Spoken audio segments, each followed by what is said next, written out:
aujourd'hui une vidéo un peu particulière. Elle n'était pas vraiment prévue dans mon planning. Pour tout vous dire, là on est samedi, vous allez voir cette vidéo mercredi. Il y a quelques jours j'ai vu une vidéo de Colline qui s'intitulait l'écologie, un truc de privilégié, quelque chose comme ça.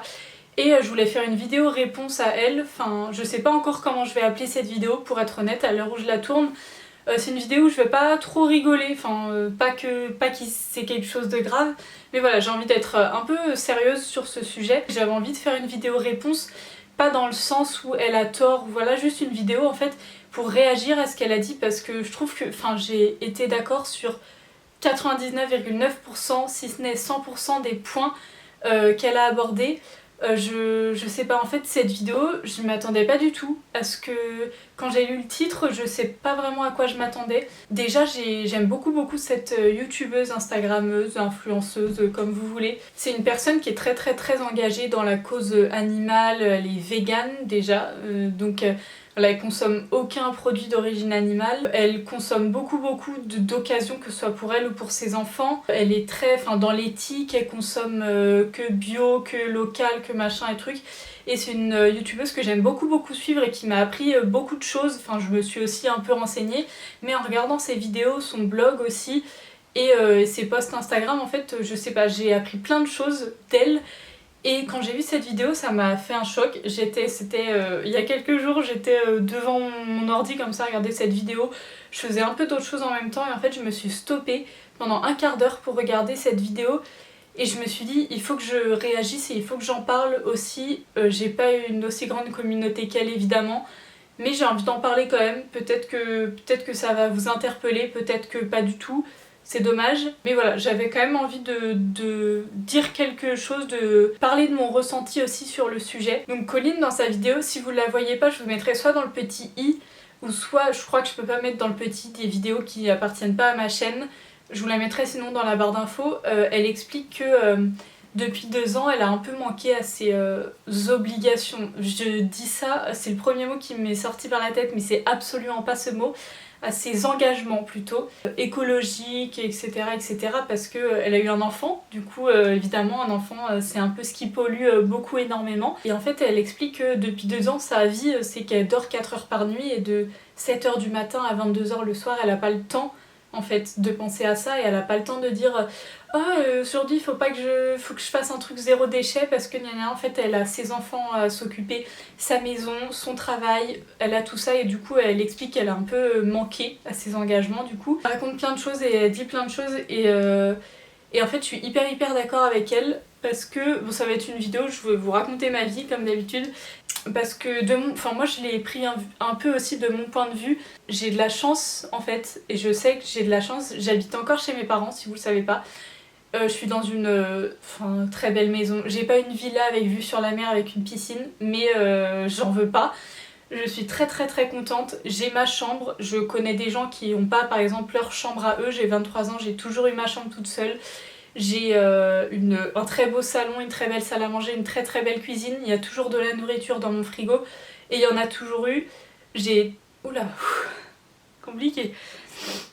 J'ai un très beau jardin dans lequel je peux courir, je peux faire tout ce que je veux. J'ai un vélo.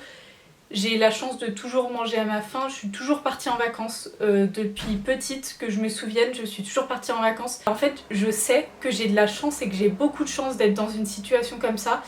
Et que le soir, quand je rentre chez moi, j'ai rien à faire et que j'ai rien à payer et que j'ai rien à me préoccuper en fait. Du coup, c'est pour ça que je me permets d'être un peu critique envers les autres et surtout mes parents et même mes amis. En fait, je suis très engagée évidemment dans la cause écologique. Je reproche toujours aux gens, surtout qui habitent tout seuls, qui ont leur propre appartement ou leur propre chez eux quoi. Mais vu que c'est toi qui décides, pourquoi t'achètes pas que des trucs bio? Pourquoi tu vas pas faire tes courses que au marché? Pourquoi t'achètes pas de la viande que aux producteurs locaux? En fait, je reproche toujours des choses à des gens et moi je me dis moi quand j'aurai mon propre appart, je ferai que mes courses au marché, j'achèterai que au magasin bio vraiment. Et en fait, je le pense encore, j'espère faire ça. Mais en fait, je le reproche aux gens parce que moi, je suis pas directement confrontée à cette situation dans le sens où j'ai que ça à gérer en fait. J'ai que ça à penser à la fin de la journée. J'ai pas de loyer à payer. j'ai pas ramené à manger à la maison et à ma famille. Quand j'ouvre mon frigo, la nourriture est déjà là. Et voilà, je sais pas en fait comment expliquer ça, mais j'ai toujours tendance à reprocher des trucs, mais en fait je me mets pas à la place des gens et j'ai des amis qui ont...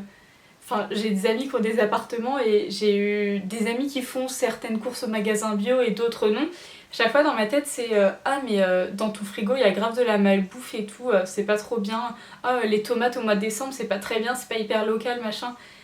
Mais en fait déjà je suis qui? Moi je me dis je suis pas du tout dans cette situation donc pourquoi je vous reprocherais des choses alors que moi ça me concerne pas et que je peux pas me mettre à votre place en fait. Et Colline du coup fait le parallèle dans sa vidéo avec les femmes seules avec des enfants, que ce soit un, deux ou plusieurs enfants.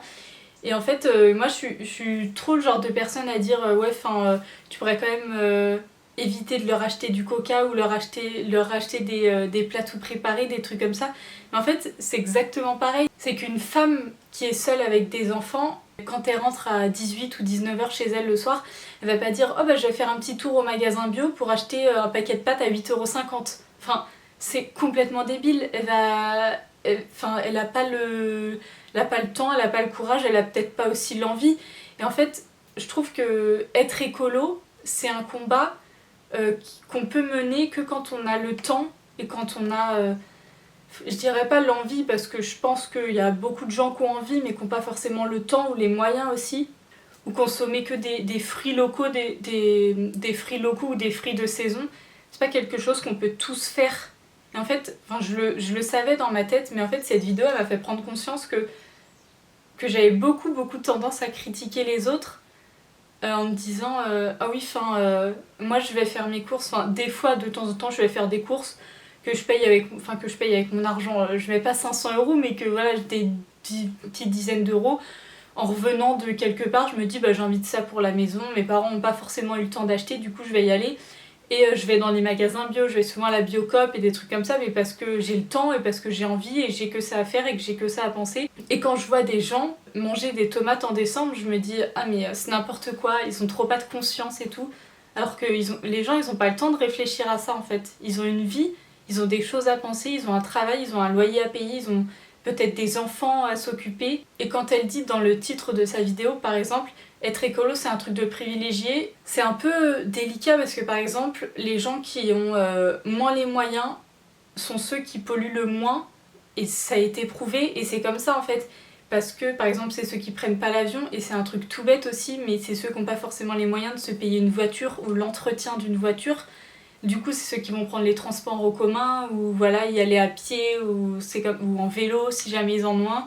Encore une fois, ils ont peut-être pas forcément les moyens. Et en fait, moi, je prends la voiture tous les jours pour aller à mon travail et je fais 15 km aller-retour en voiture. Et en fait, je suis hyper contradictoire et je le sais. Mais je me dis, oui, je vais pas prendre le bus alors que j'ai une voiture. Tous les matins en partant, je me dis ça. Je me dis, je vais pas faire 1h15 de bus alors que j'ai une voiture et que je peux le faire en 25 minutes mon trajet. Et après, j'ose rejeter la faute sur les autres en disant ah oui vous prenez l'avion pour faire Nantes-Paris ou pour faire Paris-Marseille, c'est n'importe quoi. Moi je prends la voiture tous les jours pour faire 15 km alors que je peux faire exactement le même trajet en bus, juste ça va me prendre beaucoup plus longtemps mais je peux le faire en bus et c'est beaucoup plus écolo en fait. Du coup je suis en train de hyper me remettre en question et de me dire que qu'être écolo oui c'est un truc de privilégié et qu'il faut le faire quand on a envie et que c'est surtout quand ça nous arrange en fait. Parce qu'on peut être écolo et faire très attention tout le temps comme moi. Je fais très attention, je commande pas sur Amazon ou très peu. Voilà, je consomme pas fast fashion, je prends très peu l'avion. Colline a aussi pris l'exemple, ça m'a fait rire intérieurement et j'avoue que j'ai beaucoup cogité. Elle a pris l'exemple de, vous savez quand il y a eu la promo sur les Nutella à Intermarché, c'était il y a l'année dernière ou il y a 2 ans. Il y a eu une promo, genre les Nutella ils étaient à moins 70% je crois. Tout le monde s'est rué vers les Intermarchés chez moi, il y a un Intermarché pas loin de chez moi. Il y avait la queue comme jamais pour y aller, c'était dévalisé, j'ai vu des vidéos sur internet où les gens ils se battaient pour avoir du Nutella. Et j'ai été la pire, vraiment, à ce moment-là, j'étais trop genre...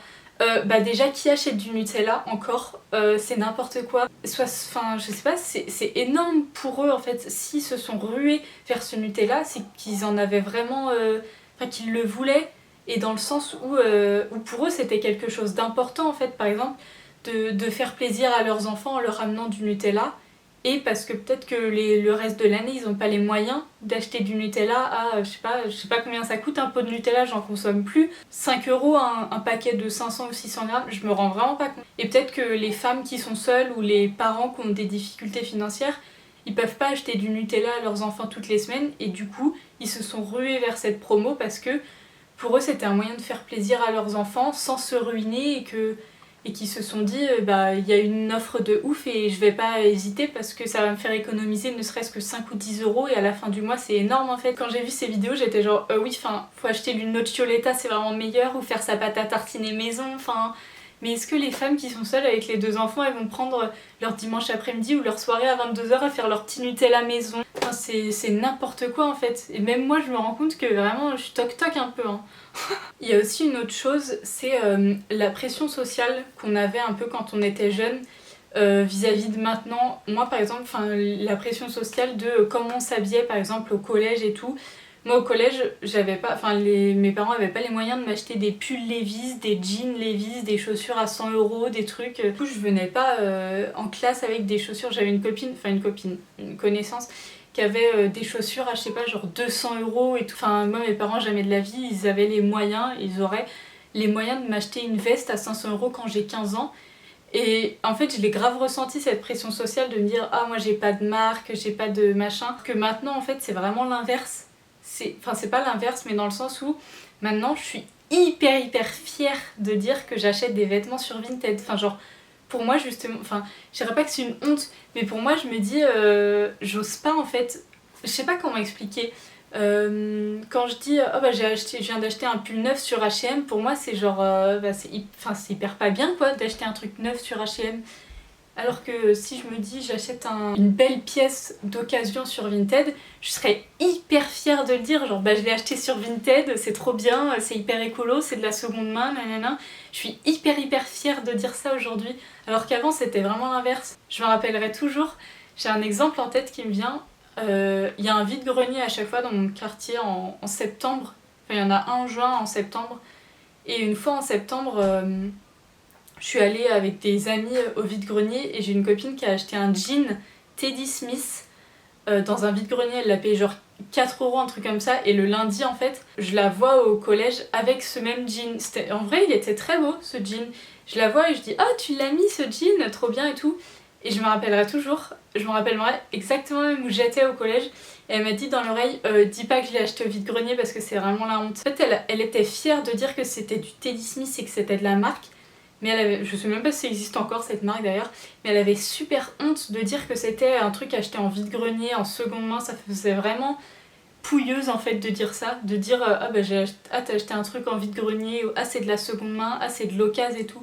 En fait c'est ouf cette pression, cette mentalité en fait, que surtout les gens au collège, vraiment au collège c'est les pires personnes, hein, vraiment. Et maintenant c'est trop genre, je suis hyper fière de dire ça encore une fois. J'ai acheté un truc de seconde main. Voilà, cette vidéo a été un peu... j'ai dit plein de trucs et en même temps j'ai un peu divagué. Et aussi tout ça pour dire que quand on est dans des situations un peu délicates, je le suis pas, j'espère pas l'être, mais voilà, j'ai la chance d'avoir un toit sur ma tête, d'avoir toujours de la nourriture dans mon frigo et tout. Mais quand on est dans des situations un peu délicates, en fait, on n'a pas forcément le temps de se plonger dans l'écologie. Et on a beau vouloir tout faire, et je connais des gens qui veulent évidemment... Je pense qu'au fond de soi, sauf si les gens sont vraiment débiles, mais ça on peut rien faire pour eux, je pense qu'au fond de soi, tout le monde évidemment veut être écologique et tout le monde veut faire le mieux. On peut pas en fait, quand on est dans des situations délicates, aller faire 8 magasins bio et 3 marchés et 2 producteurs locaux pour aller chercher toute sa nourriture et tout. Et il y en a qui font que leurs courses en supermarché, qui prennent les produits les moins chers et ça leur convient et puis c'est comme ça en fait. Jusqu'à présent, j'étais toujours la première à dire que c'était pas bien les grandes surfaces et qu'il fallait surtout pas faire ses courses en grande surface. D'un côté, je le pense un peu toujours, mais ça fait aussi vivre des gens, hein, les producteurs qui vendent leurs fruits et légumes aux grandes surfaces, ça les fait vivre. Mais voilà, en fait, faut essayer de se mettre dans les chaussures des gens, à la place des gens, et toujours essayer de se dire que pourquoi ils le font pas en fait. Et je pense que s'ils le voulaient, s'ils en avaient l'envie, s'ils avaient le temps, s'ils avaient les moyens financiers, et bah ils le feraient, évidemment qu'ils le feraient. Évidemment que si tout le monde avait le temps et que si tout le monde, comme les bobos parisiens, pardon, hein, mais que tout le monde irait faire ses courses au marché le mardi matin et voilà, mais les gens ils ont pas le temps, les gens ils ont des enfants à s'occuper, ils ont une vie, ils ont une famille, ils ont un travail qui... Enfin voilà. Je pense que j'y réfléchirai à 2 fois, voire 3 fois quand je vois des gens dans des situations comme ça en fait, à me dire ah pourquoi elle fait ces courses là, pourquoi elle va pas là, pourquoi elle fait ça, pourquoi elle fait pas ça. En fait je suis pas à la place des gens et c'est compliqué. J'ai plus de batterie donc je pense que ça signe la fin de cette vidéo. J'espère que vous aurez compris un peu mon message. C'était peut-être pas très clair des fois ce que je voulais dire, mais j'espère que vous aurez compris en gros la trame principale de mon message, les messages que je voulais faire passer. Et voilà, j'espère que cette vidéo vous aura plu. Allez voir surtout la vidéo de Colline, je pense qu'elle parle un peu mieux que moi et qu'elle s'est un peu mieux exprimée dans ce qu'elle pensait. Enfin, j'avais trop envie de réagir à sa vidéo et d'en faire une vidéo pour exprimer mon point de vue et surtout me dire et le dire devant tout le monde que je suis pas dans la tête des gens et que j'y réfléchirai 2 fois avant de dire qu'il faut... Enfin bref. Voilà, je vais pas répéter ce que j'ai dit mais vous aurez compris j'espère. J'espère que cette vidéo vous aura plu malgré tout et puis on se retrouve mercredi prochain pour une vidéo un peu plus joyeuse et vive l'écologie.